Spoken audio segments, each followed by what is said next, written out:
So, a Sona. It's a word used a lot in almost any fandom you can find. Dragon Sona, Fur Sona, Pony Sona, etc. What's always annoyed me is what the Sonas have attached to them.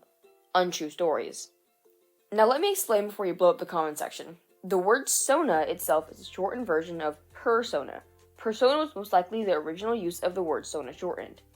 And persona was actually shortened from the word personification. And that's where everything starts to go downhill.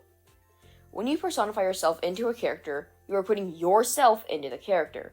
A quick Google search tells us that personification means a person, animal, or object regarded as representing or embodying a quality, concept, or thing. You, the person, are putting yourself or representing yourself as an animal or human or object, etc. When you call something your Sona, you're saying, hi, this character is literally me, because, looping back, Sona means personification. You are personifying yourself into this character. That character is you. Now, why is this even a big problem? Am I just an annoyed person on the internet? Yes, probably. But I feel like as long as I've been in any fandom ever, you realize that it can just make things worse for everyone else. The word and usage of Sona gets thrown around so much that it has lost its meaning over time. Personally, I think that word has a very, very good original message. It is you. Personifications of you.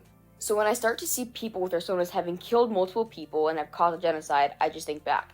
They don't know what that word means.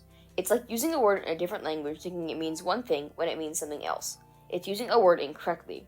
What people mainly do when misusing the word Sona is they use it just as a story character instead of an actual personification of you.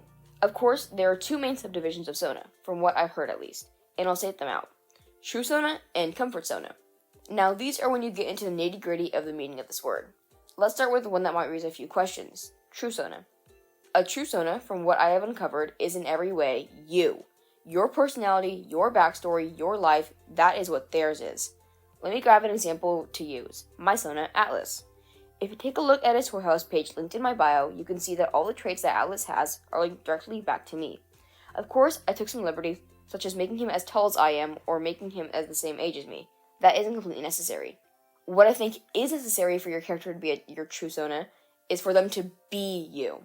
Personality-wise and backstory-wise, at least. Atlas, my true Sona, represents me and how I act. The little sprite at the bottom right of this video is him as well, because he is me. I am talking, and since he is me, I use him to talk for me. My childhood, my backstory, is his. That is what a true Sona is. They are you in every aspect. Obviously, there will always be something to bypass this rule. You probably aren't fluffy in real life, or have flowers adorn your skin, or halos floating above you at all times. There are things that you're allowed to twist and make your own, but it should stay consistent in at least the personality and backstory part. They are you. Now, a Comfort Sona, I am less versed on, but I will try to explain in the best ways that I know. A Comfort Sona is a character that is you that you may seek comfort in. They may act like you, but in a way that you wish you acted, like being more confident or more funny or smarter. You seek comfort in a character because you want to be like them. A Comfort Sona is an idealized version of you. Of course, this isn't always the case. This is just the most common thing I've seen. So let's get on to my next thing, how you can use the word correctly and how I rank general OCs. If you really like your Sona, but they aren't really you, I suggest using the word mascot. Mascot is a general term you can use to say, hey, they represent me/my brand, but aren't me. Mascots can have lore and such, or having backstories that you like. They aren't you, they might have a connection to you, but what they do doesn't reflect what you might do. As an example, if something happens to you in real life, that's your Sona's story, not your mascot story. A mascot is someone you use to represent yourself. Your Sona is just you.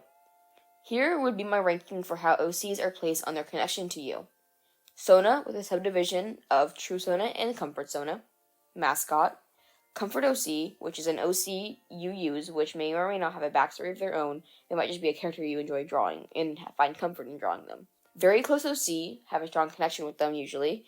And then last is just any normal OC you have.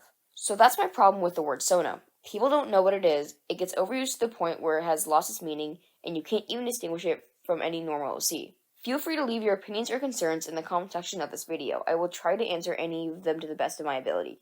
I am not an expert, just someone who is voicing their knowledge. Thanks for watching.